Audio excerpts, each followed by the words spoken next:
Oliva, algumas pessoas escreveram para a gente querendo entender o overview do ciclo. Apesar de ser um ciclo e não ter uma sequência rígida, algumas horas a gente fala de umas matérias, outras de outra.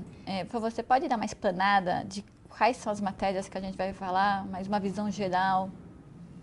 Perfeitamente. De fato, nós não pensamos numa sequência rígida. A pessoa pode assistir na ordem que quiser, dependendo da sua curiosidade, do seu interesse. É uma lista muito diversificada de vídeos que nós pensamos produzir. Agora, isso não quer dizer que não haja por trás um plano. Quer dizer, existe um plano, né? Nós pensamos em 7 áreas que, tomadas em conjunto, equivalem praticamente a um programa de doutoramento ou de uma faculdade, porque é uma coisa muito diversificada e agrupadas em 7 áreas. Eu vou tentar explicar isto, né? Por exemplo, vamos pensar no sistema político brasileiro. O que significa isso? Então, além de definir política, definir o que é o sistema político, nós vamos pegar alguns temas particulares que ajudam a compreender isto: cidadania, participação, democracia, eleições, sufrágio feminino, tudo isso colocado dentro da área chamada política em geral e da história brasileira, né?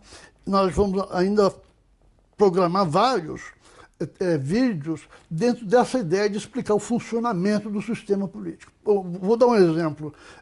Sistema de governo, presidencialismo e parlamentarismo. Estamos sempre discutindo isso no Brasil desde o século XIX. Mas muitas pessoas nunca pararam para pensar realmente qual é a diferença entre uma coisa e outra. Então nós vamos produzir um vídeo nesse sentido. O que é reforma política? Nós estamos sempre discutindo. O que é reforma política? Quais são as alternativas, né? Qual é o sentido desse termo? Então, aí nessa primeira área, eu estou tentando dizer o seguinte, quer dizer, em cada área nós vamos dar alguns conceitos básicos, fundamentos que são necessários para entender o tema e, ao mesmo tempo, vamos exemplificar com fatos históricos brasileiros ou de outros países como é que isto funciona. Uma segunda área eu chamo de etapas da história política e econômica do Brasil. Que todo mundo sabe a história do Brasil. Mas como é que elas se encadearam? Colônia, independência, regência, Segundo Império, República, Primeira República. Vamos mostrar isso de uma vez só, numa sinopse, explicando como é que se passou de uma etapa para outra, né? Numa visão de conjunto. Vamos ver história das ideias, por exemplo, história dos mitos, das ideologias, das filosofias, né? Uma coisa muito importante é compreender o pensamento político dos grandes filósofos. Então nós apostamos, por exemplo, o pensamento político de Rousseau, postamos a diferença entre Hobbes e Aristóteles, e ainda vamos falar de outros pensadores de grande importância, como Hegel, como Kant e outros, sempre numa linguagem acessível a qualquer pessoa, dentro da ideia mais ampla de história das ideias, né? Essa ideia. Liberalismo e antiliberalismo, por exemplo, é uma questão de história das ideias, das ideologias, né? Arte e política, essa é uma coisa amplíssima, mas tentamos fazer um esforço nesse sentido, explicando o que é cinema político e qual é o sentido histórico do gênero faroeste na história dos Estados Unidos. Nós não vamos discutir a arte em si, o valor de uma obra artística, mas vamos tentar mostrar como é que uma determinada obra artística se encaixa na história política de um país, né? Então, essa é a organização, é a forma que nós temos de organizar.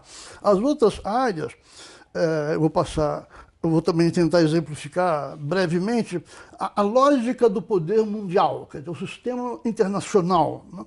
Aí nós tentamos explicar como é que se formou a ordem mundial no início da Idade Moderna, como é que surgiram os estados na Europa, como é que foi o período bipolar, União Soviética, Estados Unidos, agora esse sistema tripolar em que entra a China, né, e mais a Europa, quadripolar. Então, um tema extremamente amplo que vamos tentar colocar aqui em 10 minutos, 20 minutos, de uma maneira compreensível, né? Economia e política. Vamos tentar pegar vários temas de economia. Por enquanto temos feito basicamente através de entrevistas com grandes economistas brasileiros. Nós já ouvimos o Tony Volpon, já ouvimos o Eduardo Faria, já ouvimos o José Roberto Mendonça de Barros e já ouvimos o Marcos Lisboa. Então nós vamos continuar usando essa dupla técnica de palestra e de entrevista, colocando pontos específicos dentro das 7 áreas que são o plano do ciclo. Agora, eu insisto no ponto central. Nós quisemos que fosse uma coisa flexível, né? Uma coisa que a pessoa lê na ordem que quiser. Cada vídeo é autocontido, é autônomo, pode ser visto separadamente de qualquer outro.